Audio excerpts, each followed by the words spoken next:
சொல்கிற செய்திகளை கேட்டு மறுப்பிருந்தால் சொல்லுங்கள், ஏன் இப்படி ஓடி ஓடி ஒழிகிறீர்கள் என்று கேட்கிறார். அண்ணாமலை போன்றவர்கள் என்ன சொன்னார்கள்? இங்கே பேசுகிற நேரத்திலே சொன்னார், எனக்கு ஒரு விடை தோன்றியது, அதை உடனே மேடையிலேயே சொல்லிவிட்டார்கள். இனிமேல் செருப்பே போட மாட்டேன் என்றவர் ஷூ அணிந்திருக்கிறாரே என்றார். செருப்பு தான் போட மாட்டேன் என்றார், ஷூ அணிந்து கொள்ளலாம்.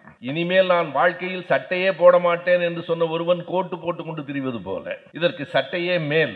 எனவே அவர்கள் எப்படிப்பட்டவர்கள் என்பதற்காக நான் சொல்லுகிறேன். பெண்களுக்கு 1000 ரூபாய் ஓட்டுகளை வாங்குவதற்காக கொடுக்கிறார்கள் என்று சொன்னவர்கள் இதோ பக்கத்தில் இருக்கிற புதுச்சேரியில் அவர்கள் ஆளுகிற மாநிலத்தில் நாங்கள் 2500 ரூபாய் தருகிறோம் என்று சொல்லுகிறீர்கள். மக்களுக்கு தெரியும் யார் அன்போடு தருகிறார்கள், யார் ஓட்டுக்காக தருகிறார்கள் என்பது மக்களுக்கு புரியும். வடநாடு முழுவதும் இன்றைக்கு மகாராஷ்டிர மாநிலத்திலே நாக்பூரிலே 4 நாள்களாக யாரும் தெருவில் நடமாட முடியவில்லை. அடிதடி கலவரம் நடந்து கொண்டிருக்கிறது. தொலைக்காட்சிகளிலே நீங்கள் பார்த்திருப்பீர்கள், செய்தித்தாள்களிலே படித்திருப்பீர்கள்.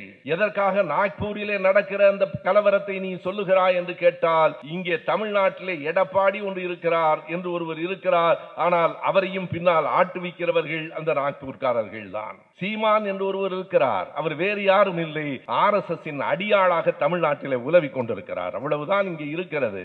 எனவே இவர்கள் யார் நின்றாலும் இவர்களையெல்லாம் ஆட்டுவிக்கிறவர்களாக இருக்கிற RSS BJP கட்சிக்காக நான் சொல்லுகிறேன். அங்கே என்ன நடக்கிறது? தமிழ்நாட்டிலே என்னவெல்லாம் இந்த அரசு செய்து கொண்டிருக்கிறது என்று சொல்லுகிறோம். நாக்பூரில் என்ன நடக்கிறது என்றால், ஏன் கலவரம்? அவுரங்கசீபினுடைய கல்லறையை இடிக்க வேண்டும் என்று விஸ்வ இந்து பரிஷத், பஜ்ரங் தள் எல்லாம் அவர்களினுடைய வேறு வேறு கூட்டங்கள் இடிக்க வேண்டும் என்று கலவரம். எப்போதிருந்து? கடந்த 17ஆம் தேதியிலிருந்து தொடர்ச்சியாக கலவரம். அன்றைக்கு நாக்பூரினுடைய ஆலியா என்கிற பகுதியிலே மக்கள் நடமாட முடியவில்லை. தமிழ்நாட்டோடு போட்டி போட்டு அவர்களால் மேலே வர முடியவில்லை. ஒரு காரியம் செய்யலாம், நம்மால் மேலே போக முடியவில்லை. மேலே இருக்கிற தமிழ்நாட்டை கீழே இழுத்து விடுவதற்கு என்ன வழி என்றால், எல்லோரும் இந்தி படிக்க வேண்டும் என்று சொல்லுவர். வருகிற 22 நாளை மறுநாள் கேரளாவின் முதலமைச்சர் தமிழ்நாட்டுக்கு வருகிறார், தெலங்கானாவின் முதலமைச்சர் வருகிறார். தெலங்கானாவிலிருந்து, ஆந்திராவிலிருந்து, கேரளாவிலிருந்து, கர்நாடகத்திலிருந்து, பஞ்சாபிலிருந்து இன்றைக்கு அமைச்சர் நேரு அவர்கள் பஞ்சாபுக்கு போயிருக்கிறார். பஞ்சாபினுடைய முதலமைச்சர் வருகிறார். இன்றைக்கு அத்தனை பேரையும் கூட்டுகிற ஆற்றல் உள்ளவராக, இந்தியாவுக்கே வழிகாட்டுகிறவராக நம்முடைய தலைவர் உயர்ந்து நிற்கிறார். இது தலைவரின் புகழ் பாடுவதற்காக மட்டும் இல்லை, அவர் நமக்காக உழைத்துக் கொண்டிருக்கிற, நமக்காக செய்து கொண்டிருக்கிற செய்திகளை மக்களிடம் நினைவுபடுத்துவதற்காக. தெரியாது என்று சொல்ல முடியாது, நீங்கள் அறிவீர்கள், நீங்கள் நேரடியாக பயன்பெறுகிறீர்கள். அந்த செய்திகளை மீண்டும் மீண்டும் நினைவுபடுத்துவதற்காகவும், அவர் என்ன செய்து கொண்டிருக்கிறார் என்பதை சொல்லி நாம் என்ன செய்ய வேண்டும் என்பதை நாம் ஒருவருக்கொருவர் உரையாடிக் கொள்வதற்காகவுமே இந்த கூட்டங்கள் நாடு முழுவதும் நடக்கின்றன. பொதுவாக எதிர்க்கட்சிகள் தான் ஆளுங்கட்சியை தாக்கி கூட்டங்களை நடத்தும் என்று சொல்வார்கள். நான் பார்த்த வரையிலே அதிமுக கூட்டம் எங்கேயும் நடப்பதாகவே தெரியவில்லை. நாடு முழுவதும் எந்த திசையில் திரும்பினாலும் திராவிட முன்னேற்ற கழகத்தின் கூட்டம் தான் நடந்து கொண்டிருக்கிறது. எந்த திசையிலும் உதயசூரியன் மட்டும்தான் உதித்துக் கொண்டிருக்கிறது. அவர்கள் சட்டமன்றத்திலே கூட பேசுவதாக இல்லை.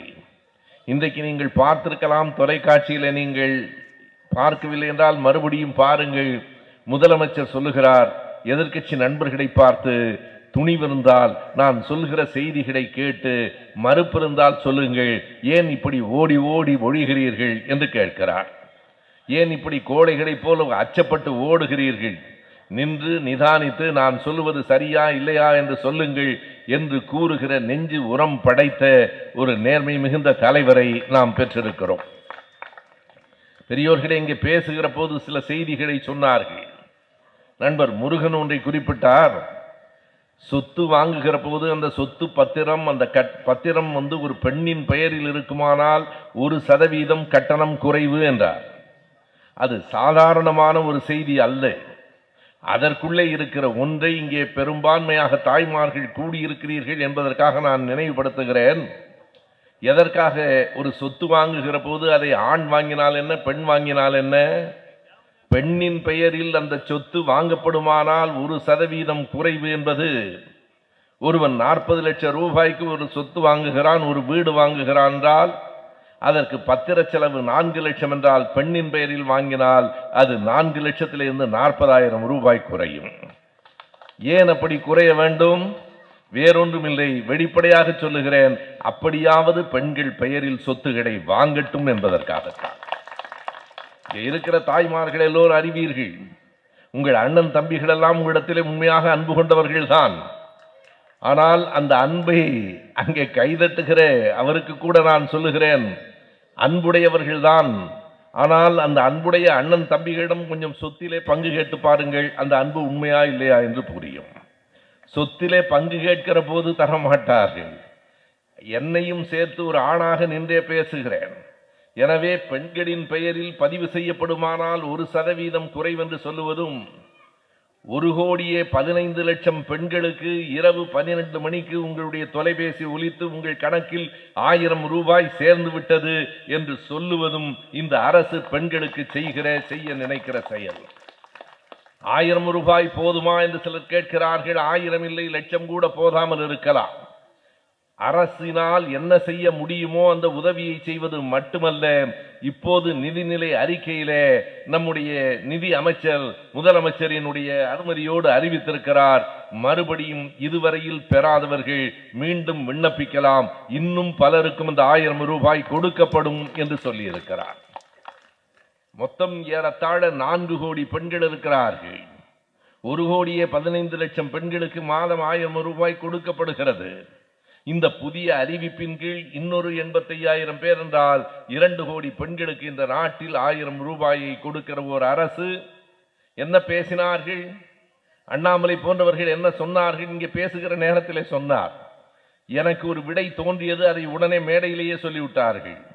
இனிமேல் செருப்பே போட மாட்டேன் என்றவர் ஷூ அணிந்திருக்கிறாரே என்றார். செருப்பு தான் போட மாட்டேன் என்றார், ஷூ அணிந்து கொள்ளலாம். இனிமேல் நான் வாழ்க்கையில் சட்டையே போட மாட்டேன் என்று சொன்ன ஒருவன் கோட்டு போட்டுக்கொண்டு திரிவது போல, இதற்கு சட்டையே மேல். எனவே அவர்கள் எப்படிப்பட்டவர்கள் என்பதற்காக நான் சொல்லுகிறேன், பெண்களுக்கு 1000 ரூபாய் ஓட்டுகளை வாங்குவதற்காக கொடுக்கிறார்கள் என்று சொன்னவர்கள் இதோ பக்கத்தில் இருக்கிற புதுச்சேரியில் அவர்கள் ஆளுகிற மாநிலத்தில் நாங்கள் 2500 ரூபாய் தருகிறோம் என்று சொல்லுகிறீர்கள். மக்களுக்கு தெரியும் யார் அன்போடு தருகிறார்கள், யார் ஓட்டுக்காக தருகிறார்கள் என்பது மக்களுக்கு புரியும். எனவே இப்படி செய்து கொண்டிருக்கிற இந்த செயல்களெல்லாம் தாய்மார்களே, குறிப்பாக சொல்லுகிறேன், இன்றைக்கு நேற்றைக்கு அல்ல. திராவிட இயக்கம் தொடங்கிய காலத்திலிருந்து பெண்களினுடைய உரிமைக்காக, பெண்களினுடைய விடுதலைக்காக பாடுபட்ட இயக்கம் இங்கே தொட்டு காட்டினார்கள். அதை நான் மேலும் கூடுதலாக சொல்ல விரும்புகிறேன். பெண்களுக்கு வாக்குரிமை கொடுத்த இயக்கம் திராவிட இயக்கம்தான். நான் சொல்லுவதை நீங்கள் சரிபார்த்துக் கொள்ளலாம். பெண்களுக்கு வாக்கு கிடையாது. பெண்களுக்கு மட்டுமல்ல, ஆண்களிலே கூட யார் சொத்து வைத்திருக்கிறார்களோ அவர்கள் மட்டும்தான் வாக்களிக்க முடியும். இந்த நிலைமை தமிழ்நாட்டில் அல்ல, உலகத்திலேயே பெண்களை இந்த உலகம் மதிக்கவில்லை. பெண்களுக்கு உலகத்திலேயே வாக்கு இல்லை. நன்றியோடு சொல்ல வேண்டும், 19ஆம் நூற்றாண்டின் இறுதியில் முதலில் நியூசிலாந்து என்கிற நாட்டில் தான் பெண்களுக்கு வாக்களிக்கிற உரிமை வந்தது.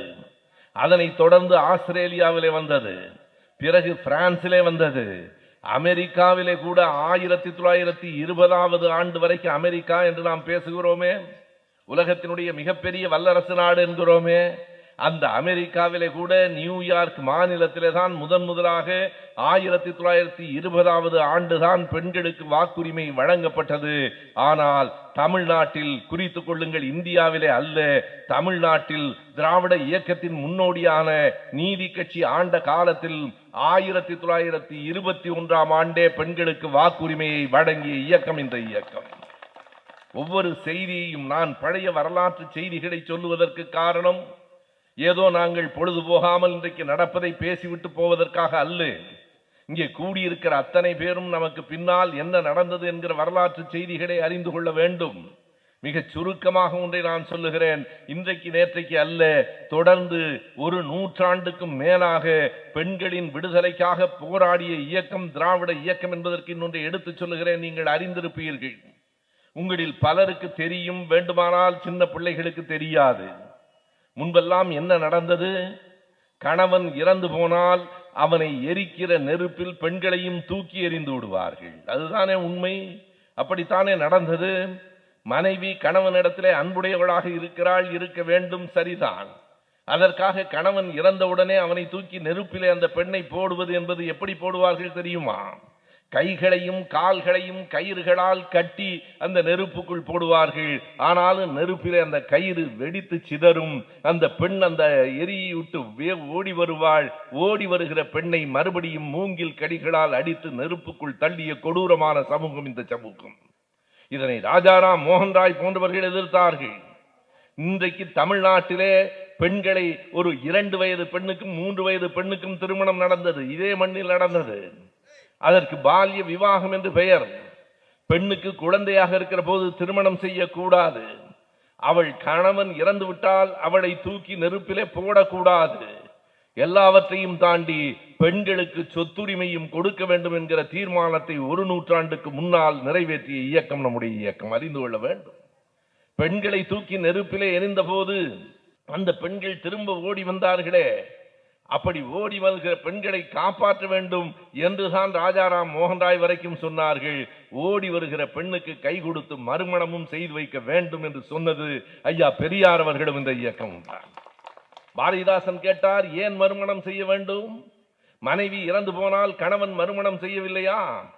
ஆடவரின் காதலுக்கும் பெண்கள் கூட்டம் அடைகின்ற காதலுக்கும் மாற்றம் உண்டா? பேடகன்ற அன்றிலை போல் மனைவி செத்தால் பெருங்கிழவன் காதல் செய்ய பெண் கேட்கின்றான். வாடாத பூ போன்ற மங்கை நல்லாள் தன் மணவாளன் இறந்தால் பின் மணத்தல் தீதோ? வாடா பாடாத தேனீக்கள் உலவா தென்றல் பசியாத நல்வயிறு பார்த்ததுண்டோ என்று பாரதிதாசன் கேட்டதெல்லாம் பெரியாரின் உரைநடையை பாரதிதாசன் பாட்டாக பாடினார். பெண்களுக்கு மறுபடியும் மறுபடியும் வாழ்வடிக்க வேண்டும் என்று புறப்பட்டோம். ஆனால் இன்றைக்கு என்ன நடந்து கொண்டிருக்கிறது? நாடு முழுவதும் இன்றைக்கு நீங்கள் தமிழ்நாட்டுக்கும் வடநாட்டுக்குமான வேறுபாட்டை அறிந்து கொள்ள வேண்டும். வடநாடு முழுவதும் இன்றைக்கு மகாராஷ்டிர மாநிலத்திலே நாக்பூரிலே 4 நாள்களாக யாரும் தெருவில் நடமாட முடியவில்லை. அடிதடி கலவரம் நடந்து கொண்டிருக்கிறது. தொலைக்காட்சிகளிலே நீங்கள் பார்த்திருப்பீர்கள், செய்தித்தாள்களிலே படித்திருப்பீர்கள். எதற்காக நாக்பூரிலே நடக்கிற அந்த கலவரத்தை நீ சொல்லுகிறாய் என்று கேட்டால், இங்கே தமிழ்நாட்டிலே எடப்பாடி ஒன்று இருக்கிறார் என்று ஒருவர் இருக்கிறார். ஆனால் அவரையும் பின்னால் ஆட்டுவிக்கிறவர்கள் அந்த நாக்பூர்காரர்கள் தான். இங்கே விஜய் என்று ஒரு புதிய நடிகர் ஒரு கட்சி தொடங்கி இருக்கிறார். அவர் இன்றைக்கு ஒரு அறிவிப்பு சொல்லி இருக்கிறார் பாருங்கள். இங்கே மேடையிலே இருக்கிறவர்களாலெல்லாம் அதை புரிந்து கொள்ளவே முடியாது. என்ன சொல்லுகிறார்? அவருடைய கட்சியினுடைய செயற்குழு கூட போகிறதாம். அறிவிக்கிறார், செயற்குழு உறுப்பினர்கள் மட்டும் கலந்து கொள்வார்கள். அடே அப்பா, எவ்வளவு பெரிய கண்டுபிடிப்பு! செயற்குழு உறுப்பினர்கள் தானப்பா கலந்து கொள்வார்கள். இதை சொல்லுகிற அளவிலே தான் அவருடைய அரசியல் அறிவு இருக்கிறது. சீமான் என்று ஒருவர் இருக்கிறார். அவர் வேறு யாரும் இல்லை, RSS அடியாளாக தமிழ்நாட்டிலே உலவிக் கொண்டிருக்கிறார். அவ்வளவுதான் இங்கே இருக்கிறது. எனவே இவர்கள் யார் நின்றாலும் இவர்களையெல்லாம் ஆட்டுவிக்கிறவர்களாக இருக்கிற RSS பிஜேபி கட்சிக்காக நான் சொல்லுகிறேன். அங்கே என்ன நடக்கிறது? தமிழ்நாட்டிலே என்னவெல்லாம் இந்த அரசு செய்து கொண்டிருக்கிறது என்று சொல்லுகிறோம். நாக்பூரிலே என்ன நடக்கிறது என்றால், ஏன் கலவரம்? அவுரங்கசீபினுடைய கல்லறையை இடிக்க வேண்டும் என்று விஸ்வ இந்து பரிஷத், பஜ்ரங் தள் எல்லாம் அவர்களினுடைய வேறு வேறு கூட்டங்கள் இடிக்க வேண்டும் என்று கலவரம். எப்போதிருந்து? கடந்த 17ஆம் தேதியிலிருந்து தொடர்ச்சியாக கலவரம். அன்றைக்கு நாக்பூரினுடைய ஆலியா என்கிற பகுதியிலே மக்கள் நடமாட முடியவில்லை. அவுரங்கசீபினுடைய கல்லறையை ஏன் இடிக்க வேண்டும்? இந்த காரணத்தை மட்டும் கேளுங்கள். அவுரங்கசீபினுடைய கல்லறை, ஒரு நாட்டில் மக்கள் அமைதியாக இருக்கிறார்கள், கலவரத்தை உருவாக்குவதே அவர்களின் வேலையாக இருக்கிறது. நாக்பூரில் இருக்கிற அவுரங்கசீபினுடைய அந்த கல்லறையை ஏன் இடிக்க வேண்டும் என்றால், அவர்தான் சாம்பாஜியை கொன்றார் என்கிறார்கள். சாம்பாஜி எத்தனை பேருக்கு தெரியும்? சாம்பாஜி யார்? மராட்டிய மாவீரன் சிவாஜியினுடைய மகன். சிவாஜி இறந்து போனதற்கு பிறகு 1680ஆவது ஆண்டு சிவாஜி இறந்து போகிறார். அதற்கு பிறகு அவருடைய மூத்த மகன் சாம்பாஜி 1681 89 வரைக்கும் மராத்தியத்திலே மன்னனாக இருக்கிறான். அன்றைக்கு அவுரங்கசீப் என்கிற பேரரசனுக்கும் அவருக்கும் இடையில் நடந்த போர்க்களத்திலே அவுரங்கசீபால் சாம்பாஜி கொல்லப்பட்டார் என்பதற்காக இன்றைக்கு அவுரங்கசீபின் கல்லறையை இடிக்க வேண்டும் என்று புறப்பட்டு நாடு முழுவதும் கலவரத்தை செய்து கொண்டிருக்கிறீர்களே. நான் கேட்கிறேன், அந்த சாம்பாஜியினுடைய போர்க்களத்திலே சாம்பாஜி கொல்லப்பட்டது எப்போது? 1689. என்றைக்கு என்றால் இன்றிலிருந்து 335 ஆண்டுகளுக்கு முன்னால். நான் கேட்கிறேன், 335 ஆண்டுகளுக்கு முன்னால் நடந்த ஒன்றுக்காக இன்றைக்கு நாட்டிலே கலவரத்தை உருவாக்குகிறார்கள் என்று சொன்னால் அவர்கள் சாம்பாதிக்காக போராடவில்லை. இஸ்லாமிய மக்கள் இந்த மண்ணிலே இருக்கக்கூடாது, அழித்தொழிக்க வேண்டும், அதற்கு ஒரு காரணம் வேண்டும் என்று கருதுகிறார்கள். நான் கேட்கிறேன், நீங்கள் 300 ஆண்டுகள் 500 ஆண்டுகளுக்கு முன்னால் நடந்த சண்டைகளுக்கெல்லாம் இன்றைக்கு பழி தீர்ப்பது என்று சொன்னால், சேரனுக்கும் சோழனுக்கும் சண்டை நடந்திருக்கிறது, சோழனுக்கும் பாண்டியனுக்கும் சண்டை நடந்திருக்கிறது, பாண்டியனுக்கும் பல்லவனுக்கும் சண்டை நடந்திருக்கிறது. அந்த கணக்குகளை எல்லாம் இப்போது எடுத்து நாங்கள் பாண்டியர் பரம்பரை, பல்லவர்களை அழிக்க வேண்டும் என்று கிளம்பினால் இந்த நாட்டிலே அமைதி இருக்குமா? இந்த நாடு நிம்மதியாக வாழ முடியுமா? வடநாடு முழுவதும் இஸ்லாமியர்கள் இந்துக்கள் என்று போர்க்கிடமாக இருக்கிற போதும் தமிழ்நாடு அமைதியாக இருக்கிறதே, என்ன காரணம்? தமிழ்நாடு என்றைக்கும் சகோதரத்துவத்தை பேணுகிற ஒரு மண். அதனால் தான் சொல்லுகிறோம் இது பெரியார் மண் என்று. நம்முடைய மாண்புமிகு துணை முதலமைச்சர் அருமை தம்பி உதயநிதி அவர்கள் சனாதனத்தை ஒழிக்க வேண்டும் என்று சொல்லுகிறார் என்றால் அது உதயநிதியின் குரல் இல்லை, தந்தை பெரியாரின் குரல், அறிஞர் அண்ணாவின் குரல், தலைவர் கலைஞரின் குரல், நம் திராவிட மாடல் நாயகன் ஸ்டாலின் அவர்களினுடைய குரல் தான் உதயநிதியின் குரலாக ஒலிக்கிறது. ஏன் அது ஒலிக்கிறது? எதனால் அவர் சனாதனத்தை ஒழிக்க வேண்டும் என்கிறார்? சனாதனம் என்பது பிறப்பால் இவன் உயர்ந்தவன், பிறப்பால் இவன் தாழ்ந்தவன். ஒரு அலுவலகத்தில் வேலை பார்க்கிற போது அதிகாரி மேல், ஏவலர் வேலை பார்க்கிறவன் கீழ் என்று சொன்னால் அது வேறு. ஆனால் பேசுகிற போதே நீங்கள் எதனால் உயர்ந்தவன், எதனால் தாழ்ந்தவன், பிறப்பால் ஒருவர் உயர்ந்தவன், பிறப்பால் இன்னொருவன் தாழ்ந்தவன் என்று சொல்லுகிற சனாதனம் இந்த மண்ணில் இருக்கக்கூடாது. நாங்கள் சமத்துவத்தை, சகோதரத்துவத்தை விதைக்கிற இயக்கத்தை சேர்ந்தவர்கள் என்பதனாலே தான் நம்முடைய துணை முதலமைச்சர் உதயநிதி அவர்கள் அப்படி சொல்லுகிறார். நீங்கள் ஒப்பிட்டு பார்க்க வேண்டும் என்பதற்காக சொல்லுகிறேன். வட இந்தியாவையும் தமிழ்நாட்டையும் ஒப்பிட்டு பாருங்கள், குறித்துக் கொள்ளுங்கள் பெரியோர்களே. இந்தியாவிலேயே பெண்கள் அதிகம் படித்திருக்கிற மாநிலம் தமிழ்நாடு தான். இதை இந்திய அரசே இந்த புள்ளிவிவரத்தை தருகிறது. அதிலும் குறிப்பாக என்ன படிப்பு தெரியுமா? டாக்டரேட், PhD படிக்கிற பெண்கள் இந்தியாவிலேயே தமிழ்நாட்டிலே தான் அதிகம். பல புள்ளிவிவரங்களை நாம் எடுத்து தரலாம். இந்த புள்ளிவிவரங்கள் எல்லாம் இன்றைக்கு மாலை நான் உட்கார்ந்து சேகரித்தவை அல்ல, இந்திய அரசே தந்திருக்கிற புள்ளிவிவரம். ஆனால் அவர்கள் என்ன செய்கிறார்கள்? தமிழ்நாடு இவ்வளவு முன்னேறி கொண்டிருக்கிறதே, படிப்பிலே முன்னேறி இருக்கிறதே, தொழில் வளர்ச்சியிலே முன்னேறி இருக்கிறதே, சமூக நீதியிலே முன்னேறி இருக்கிறதே, என்ன செய்வது? தமிழ்நாட்டோடு போட்டி போட்டு அவர்களால் மேலே வர முடியவில்லை. ஒரு காரியம் செய்யலாம், நம்மால் மேலே போக முடியவில்லை. மேலே இருக்கிற தமிழ்நாட்டை கீழே இழுத்து விடுவதற்கு என்ன வழி என்றால் எல்லோரும் இந்தி படிக்க வேண்டும் என்று சொல்லுவது. எதற்காக திடீரென்று இந்தி படிக்க சொல்லுகிறீர்கள்? தமிழ் ஆங்கிலமும் படித்ததால் நாங்கள் என்ன கெட்டு போய்விட்டோம்? இந்தி படித்ததால் நீங்கள் என்ன மேலேறி விட்டீர்கள்? இன்றைக்கும் பீகாரில், உத்தரப்பிரதேசத்தில் இந்தி படித்த, இந்தி தெரிந்த, இந்தியை தாய்மொழியாக கொண்ட பிள்ளைகள் தானே நம் வீடுகளில், நம் தெருக்களில், கோட்டல்களில் வேலை பார்த்து கொண்டிருக்கிறார்கள். இங்கே தமிழ்நாட்டிலே அதிகாரிகளாக இருக்கிறார்களா? கொத்தனார் சித்தாளாக இருக்கிறார்கள். உணவகங்களிலே மேசை துடைக்கிற தம்பிகளாக இருக்கிறார்கள். அவர்களையும் கூட நான் குறைவாக சொல்லவில்லை, வருத்தத்தோடு சொல்லுகிறேன், ஒரு பரிவோடு சொல்லுகிறேன். அவர்களும் நம்முடைய சகோதரர்கள் தான் என்று கருதி சொல்லுகிறேன். வடநாட்டுக்காரனாக இருந்தாலும் வெளிநாட்டுக்காரனாக இருந்தாலும் மனிதனை மனிதனாக பார்க்கிற, ஒரு சகோதரத்துவத்தோடு பார்க்கிற இயல்புதான் திராவிட இயக்கம் நமக்கு கற்றுக் கொடுத்த பண்பாடு. அதுதான் அடிப்படை. அவர்கள் படிக்காத காரணத்தால் நீங்கள் எண்ணி பார்க்கலாம், வெறும் இந்தி மட்டும் படித்த பிள்ளைகள் இன்று வரையிலே முன்னேறவில்லை.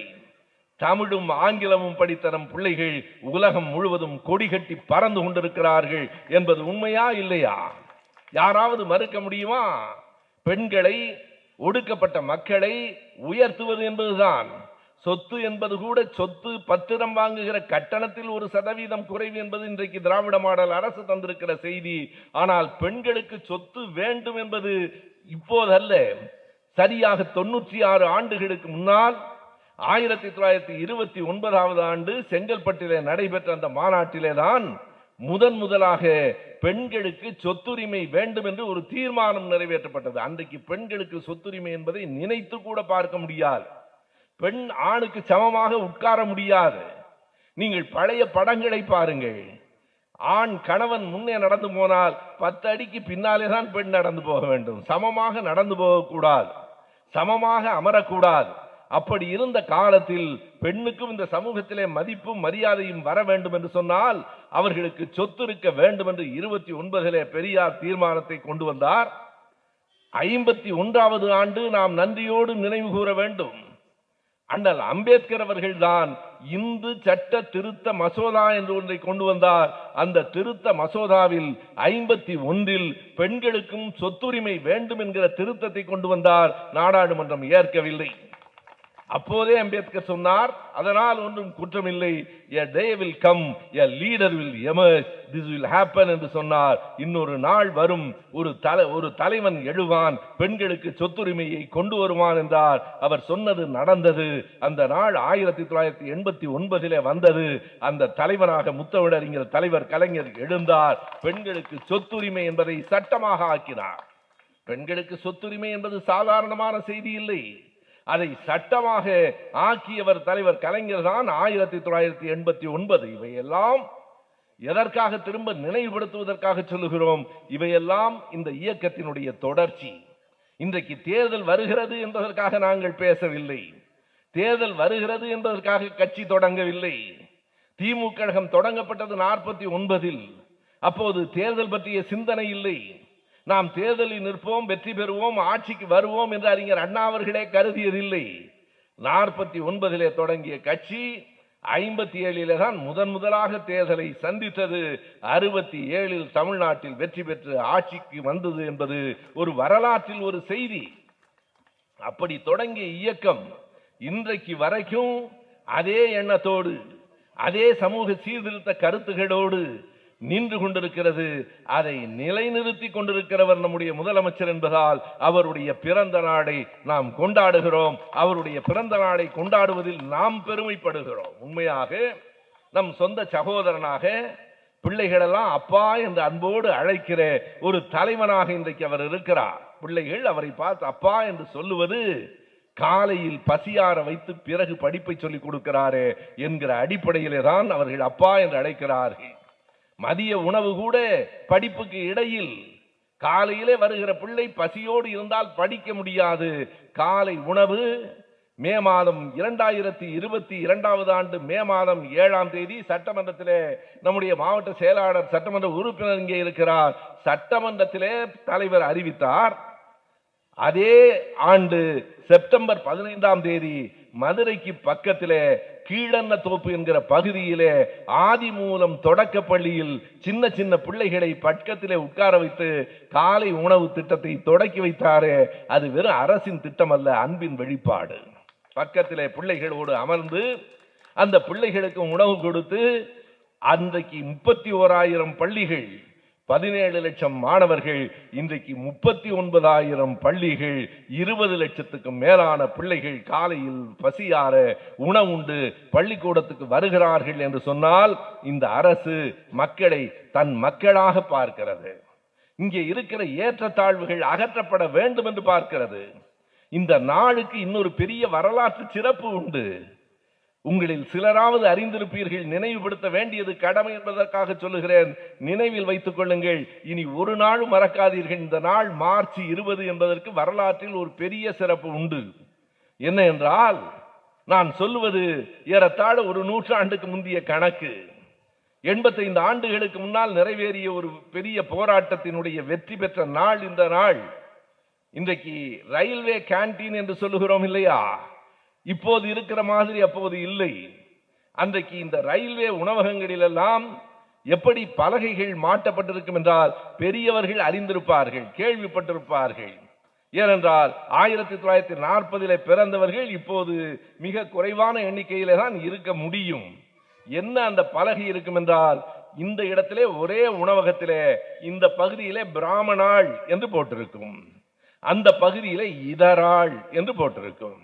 பிராமணாள் என்றால் அவர்கள் மட்டும் அமர்ந்து உண்கிற இடம். இதராள் என்றால் இந்து மதத்திலே இருக்கிற எல்லா ஜாதியினரும், கிறிஸ்தவர்கள், இஸ்லாமியர்கள் யாராக இருந்தாலும் அந்த இடத்திலே உட்கார்ந்துதான் அவர்கள் உணவு உண்ண வேண்டும். எண்ணி பாருங்கள்.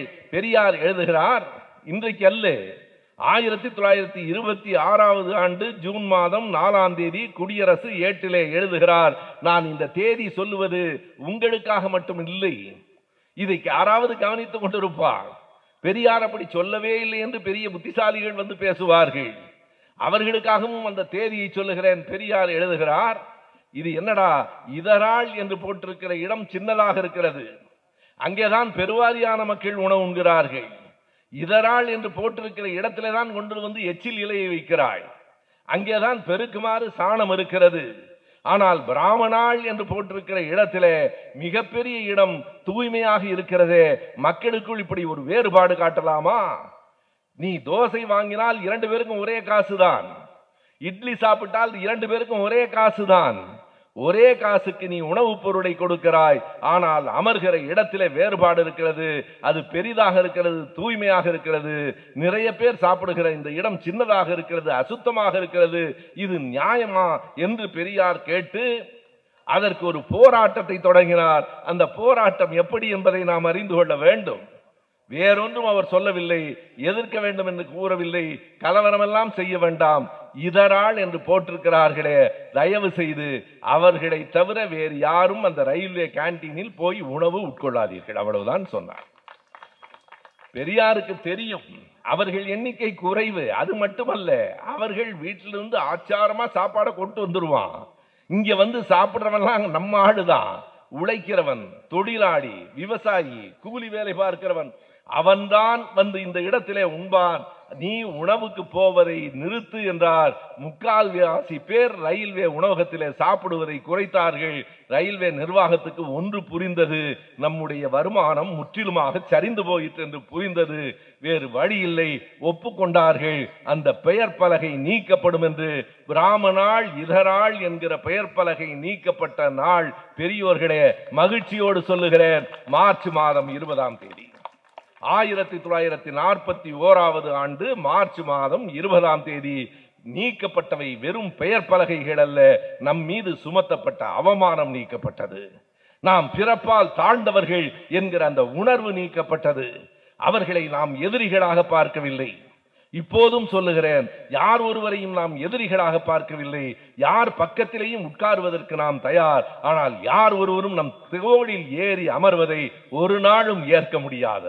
ஆதிக்கத்தையே எதிர்க்கிறோம்.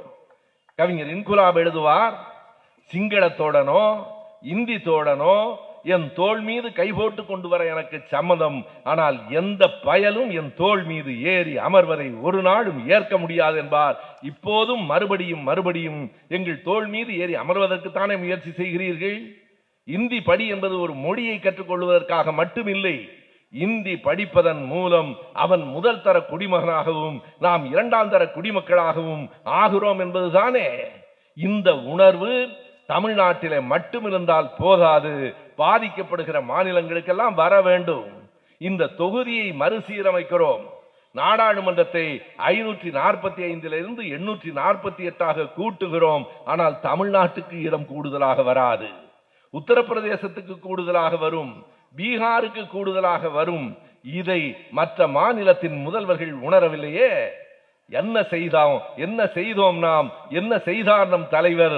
வருகிற 22 நாளை மறுநாள் கேரளாவின் முதலமைச்சர் தமிழ்நாட்டுக்கு வருகிறார், தெலங்கானாவின் முதலமைச்சர் வருகிறார். தெலங்கானாவிலிருந்து, ஆந்திராவிலிருந்து, கேரளாவிலிருந்து, கர்நாடகத்திலிருந்து, பஞ்சாபிலிருந்து இன்றைக்கு அமைச்சர் நேரு அவர்கள் பஞ்சாபுக்கு போயிருக்கிறார். பஞ்சாபில் முதலமைச்சர் வருகிறார். இன்றைக்கு அத்தனை பேரையும் கூட்டுகிற ஆற்றல் உள்ளவராக, இந்தியாவுக்கே வழிகாட்டுகிறவராக நம்முடைய தலைவர் உயர்ந்து நிற்கிறார். நான் உண்மையாகவே எண்ணி பார்த்தேன், மீண்டும் நீங்கள் இந்தியை திணிப்பதன் மூலம் என்ன செய்து கொண்டிருக்கிறார்கள், அவர்களை அறியாமலே அவர்கள் என்ன செய்து கொண்டிருக்கிறார்கள் என்றால், தமிழ்நாட்டை, கேரளாவை, கர்நாடகத்தை, ஆந்திராவை, தெலங்கானாவை மறுபடியும் ஒன்று சேர்த்து வைக்கிறார்கள். நான் வேடிக்கையாக சொன்னேன், நாங்கள் 1963 ஆண்டே திராவிட நாடு கோரிக்கையை விட்டுவிட்டோம், ஆனால் ஒன்றிய அரசு விடாதே என்று நினைவுபடுத்துகிறது.